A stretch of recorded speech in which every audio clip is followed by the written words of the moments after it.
Welcome back. Let's find out if we got anything wrong so far. For that, we go to TV's Andy Levy. Hey, Andy. I'm not talking to you. Marines told not to audibly break wind while downrange in Afghanistan. First of all, I'd like to thank Drew from Ace of Spades blog for letting me borrow his use of silent but deadly in the pregame report. John, you said this highlights the problem with our military inventions in the Middle East. Are we there to fight? Are we there to nation build? Which is a good, if, packy point. But I think you're great, Andy. I think you're doing a wonderful job. I enjoy your tweeting. Yeah. Here's the thing. In traditional Afghan culture, it's not so much the passing gas, it's that fart humor is not appreciated. And I think a lot of this has to do with that. Oh. Which also makes me wonder, what the hell are we doing there in the first place? Yeah. Yes. Never mind. I'm trying to maintain some kind of... whatever you call that, the word. So it's like a decorum? Shame culture. It's like they're ashamed of it as opposed to laughing about it. Sounds like New England. And I was going to buy them the box set of cookies. So fart jokes bad. Cutting the head off a goat and using it as a soccer ball, totally cool.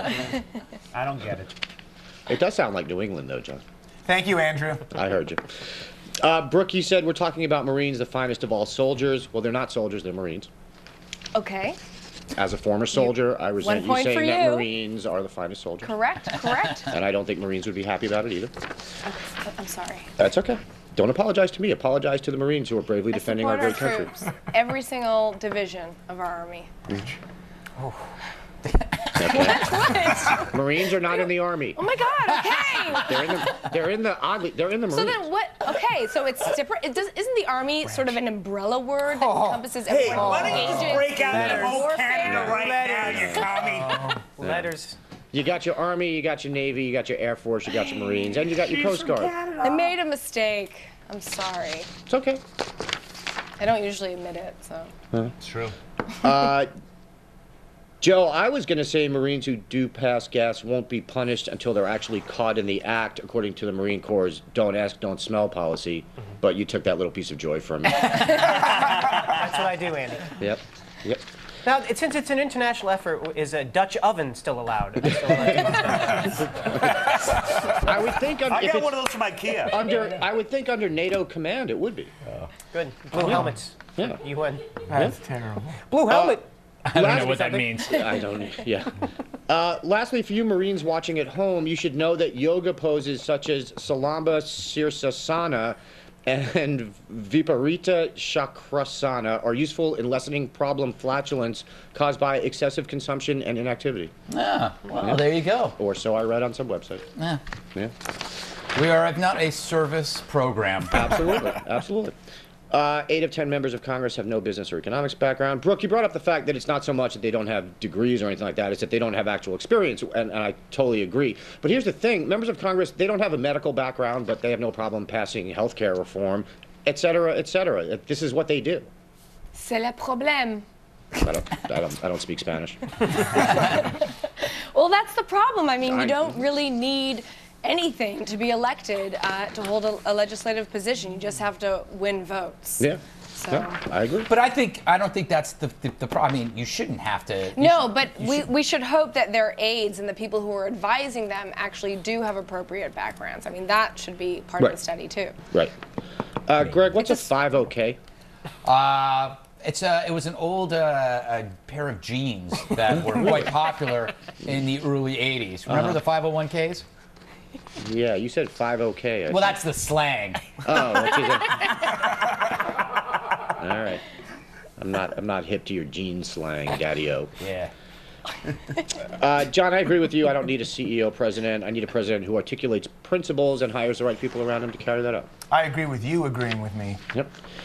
Also, and I'm sure you'd agree with this, John, we wouldn't need people with business or economic experience in government if everyone would just realize that the government shouldn't be involved in the economy and businesses. I don't agree with you.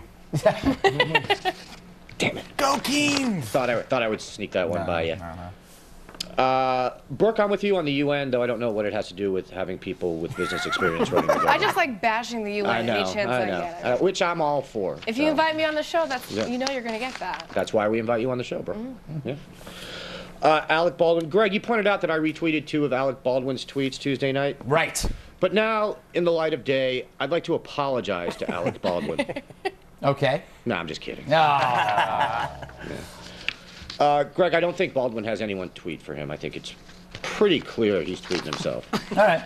Yeah. You never know. Yeah. I mean, remember, there was a whole thing about celebrities having people tweet for them. Yeah, In fact, I think we even had people on the show. We have. I just don't. He's just not one of them, I don't think. All right. Yeah. Brooke, you said you were surprised that Alec Baldwin knew who I was. I don't know why I have to keep saying this, but I'm kind of a big deal on Twitter. I wouldn't know. You know? I shouldn't have to repeat myself, is my point here. Yes. Just accept the fact that I am huge on Twitter and just build the show accordingly. What is your definition of huge, Andy? Whatever I am. At any given moment. Yes. Yep. I had an in closing for Greg and Bill, but I'm not going to say it because I don't want to keep our editors here late tonight. Whim. What's that? Whim. What'd you Google F-bomb? No. Didn't have to. All right. Ooh, Well, I guess didn't we'll like see you that later. stare. Yeah. That is a stare of daggers. I guess I'm going to move on because this is getting really awkward. All right.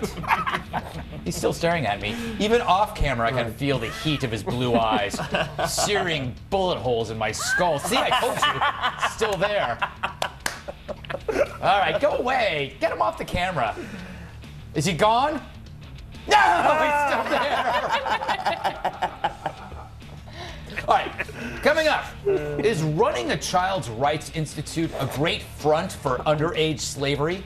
Brooke Goldstein discusses her new book, Am I Smart or What? You shoot them? But first, what will our death correspondent tell us about Robin Gardner's search? I don't know, we haven't taped the segment yet, so we'll find out together.